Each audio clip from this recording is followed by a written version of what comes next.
Howdy, all. I am Adam, the Renaissance Nerd, and on my Sunday live streaming show, The Round Table, check it out every Sunday at 2 p.m. Eastern.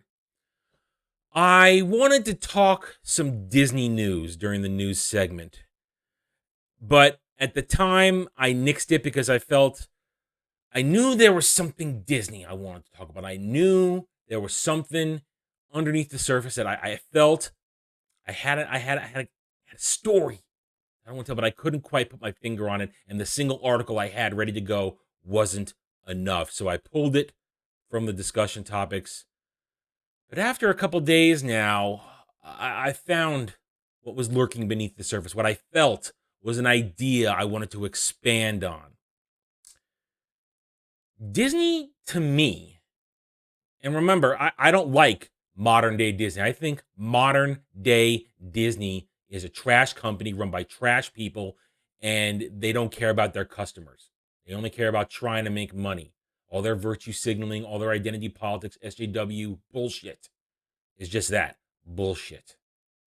They don't really care about it, and they prove it almost on a weekly basis. At some point, they reveal their true colors, that it's really still about the money. But I think, and again, this is my opinion, I think Disney is in more chaos than maybe we are being led to believe, because you got to look at the broad spectrum of everything Disney. Remember, Disney owns a lot of properties in entertainment. They own everything connected to ABC, which means ESPN. They own Hulu. They own Marvel. They own Star Wars. And they own Fox. They own a lot of stuff. So, in order to kind of understand what I'm feeling, we gotta look at the broad spectrum of everything Disney. And when you pull it all together, as you can see, I got a bunch of tabs up here. There's something. I think Disney is not as secure as many would have us believe. Because here, we're going to start here on Cosmic Book News with Matt McGloin. Woke Hawkeye huge fail on Disney+. So Hawkeye is apparently doing terrible. Hawkeye, which stars Haley Steinfeld as Kate Bishop, who is replacing Jeremy Renner's Hawkeye in the MCU. Basically, as everybody's been saying, Hawkeye is a guest star on his own show, was watched by a whopping 40% less than Loki, the previous live-action MCU show on Disney+. This info comes from Samba TV via Deadline, who measures streaming service viewership, where the first episode number for Hawkeye trails 5-day U.S. household viewership figure for Loki by 40%. Loki was watched by 2.5 million homes, while Hawkeye only watched by 1.5 million U.S. households. The number is also less than Black Falcon and the Pointless Winter Soldier, 1.8 million, and WandaVision of Crazy, 1.6 million. Okay, so the MCU Phase 4 is full-on woke. Full-on SJW, intersectional feminist, identity politics woke, and this is the latest result. Behind a bunch of movies that didn't make money. None of them have made money. Shang-Chi, you may be able to twist the numbers and say it technically did, but no, it lost money probably in the end for a lot of shit we don't know about. Eternals, poised to lose money. We know Black Widow lost money. And then other Disney movies, Jungle Cruise, Cruella, they all lost money. Disney has been failing in producing money makers. Now we're going to get to what will be a moneymaker in a bit, but there's a trend here. Disney's woke agenda is not landing with the normies. Us nerds, us geeks who have our finger on the pulse of what is cringe and what is terrible. We've checked out. Some of us like myself are merely documenting this. We're not even watching it. Others, like in the sphere of YouTube I inhabit, are still watching it so they can do actual reviews and tell you why it's bad. I'm simply telling you that it, by the numbers, looks bad. Disney can't seem to make a hit.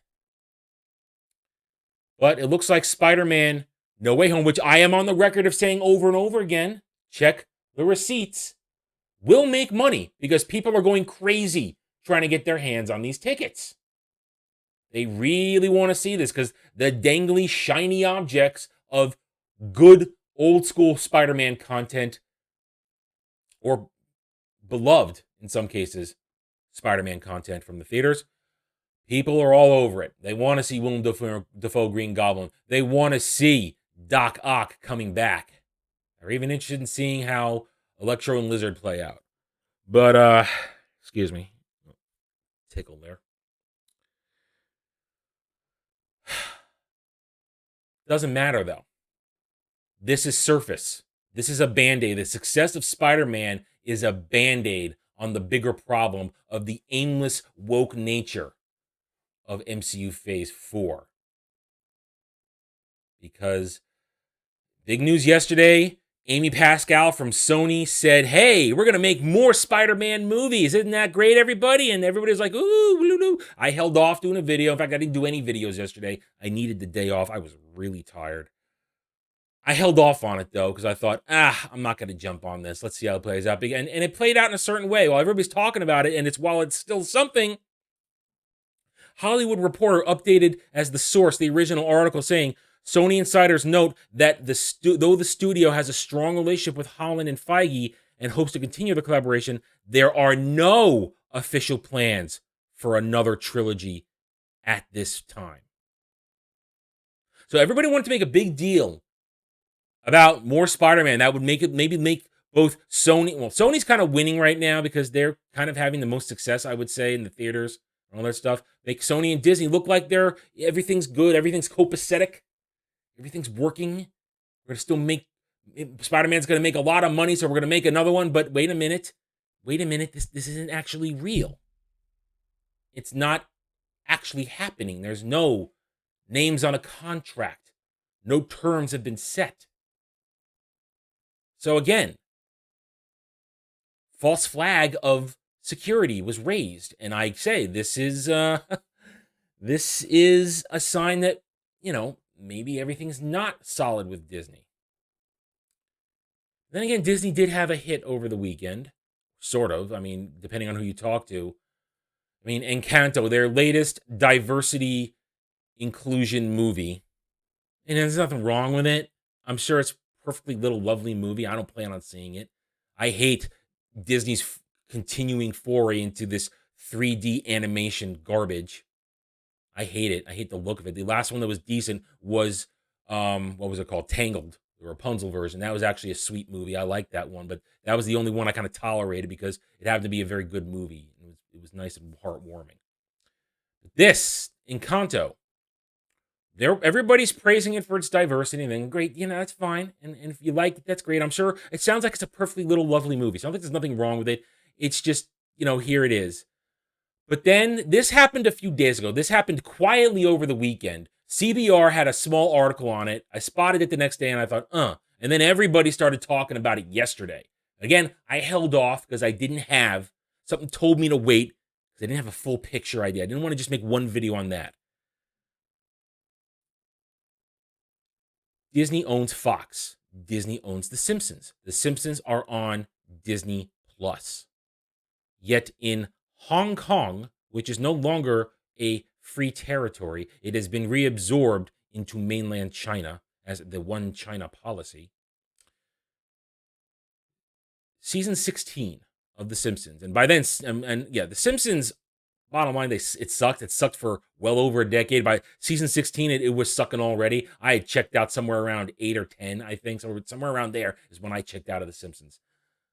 But season 16 episodes, suddenly, if you're in Hong Kong scrolling through the Disney Plus catalog of that season for Simpsons, it goes from 11 to 13 because season 16, episode 12, apparently heavily mocked China.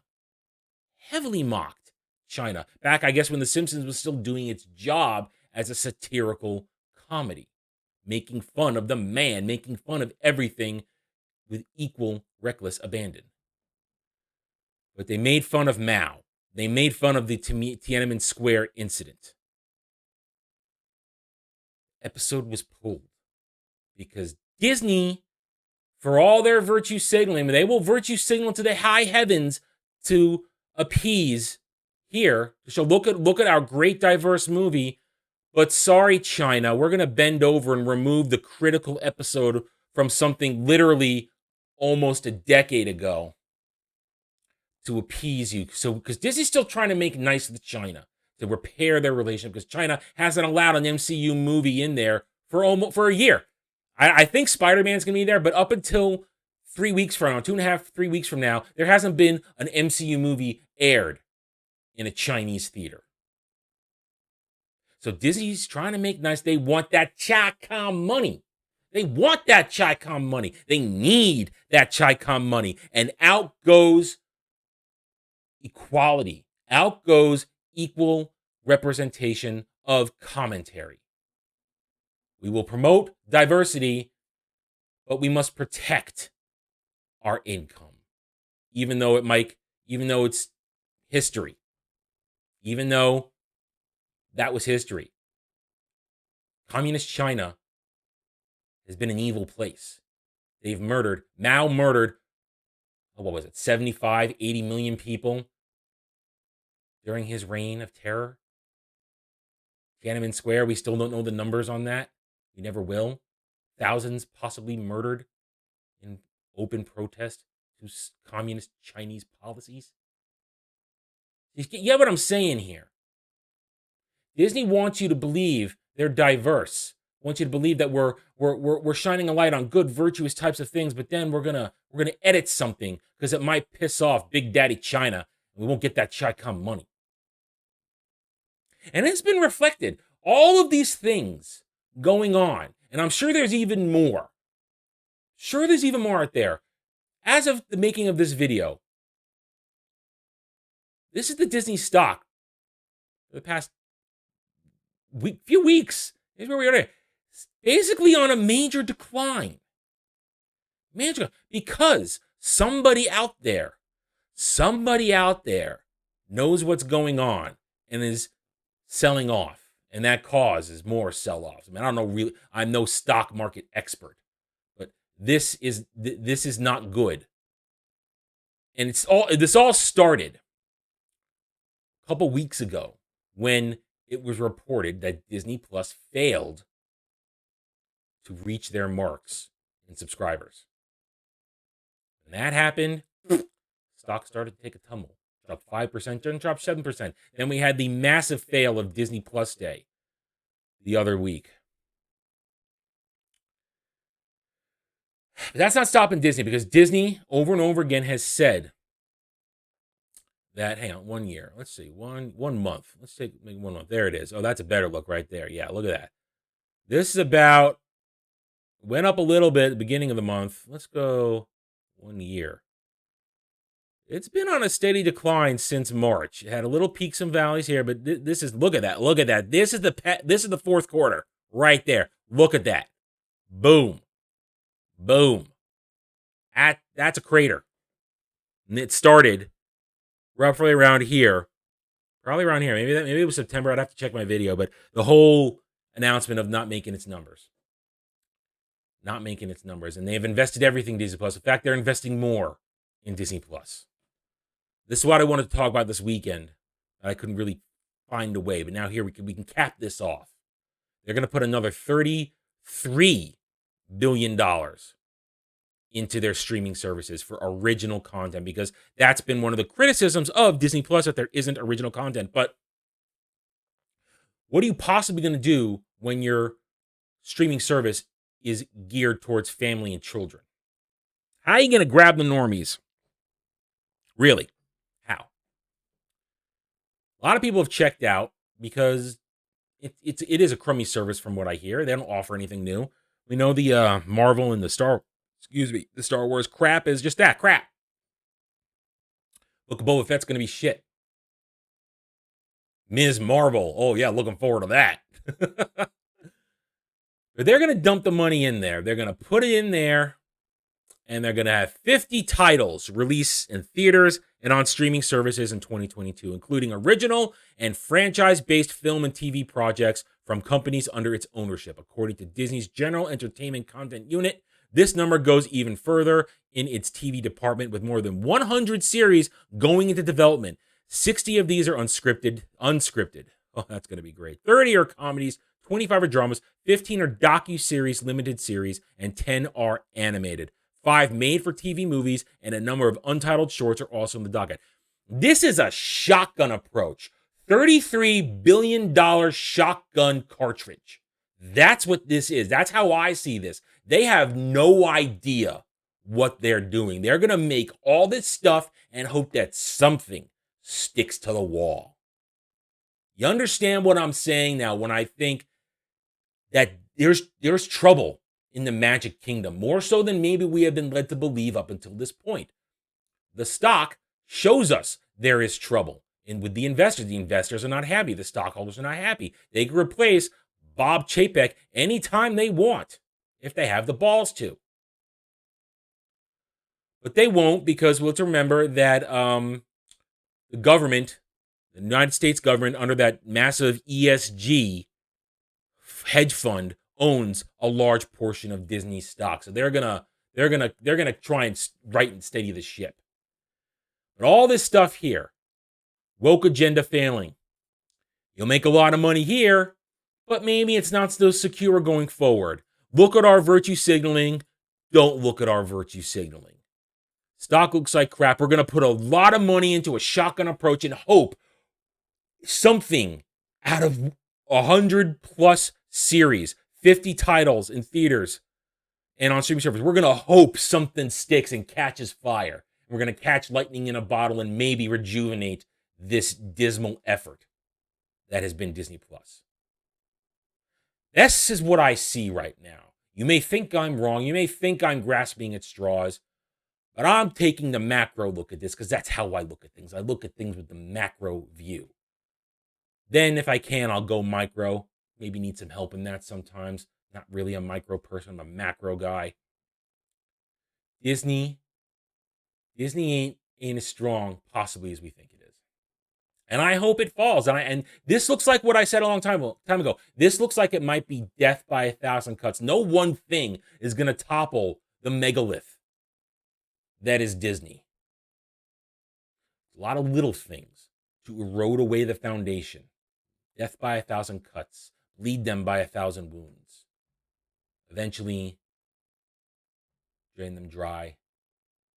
And this Tower of Babel will collapse. All right, I'm done. Thank you for watching this video. If you enjoyed it, a like would be appreciated. And if you're new here, I invite you to subscribe to my YouTube channel. You can also follow me on Odyssey, here to give you my straightforward, honest takes, not here to snow you, not here to grift you, here to earn your trust and support in this fight to return escapism to entertainment. Hit the notification button, share my videos if you like what I'm preaching, and please comment. Comment is probably, next to a like, the best thing you could possibly do. You don't have to agree with everything I said. We can have a different opinion, still find common ground, because most of us are normal people. We are not SJWs who are cowards behind keyboards. I don't care what they think. I will never care what they think. And if we give them no power, we don't pay attention to them, they got nothing on us. They can't do a damn thing. Thank you again for watching. Take it easy. Thanks for watching, everybody. I don't do Facebook. I will never do Twitter. If you want to reach out to me, just email me. It's purely for this channel. I will not miss your communication. Check me out at the Geeks and Gamers forums under @ROAS. Join me in conversations there, among many others. And I'm now on Odyssey @The Renaissance Nerd. Follow me there as well. Help us keep fighting to return escapism to entertainment. Thank you again for watching. See you next time.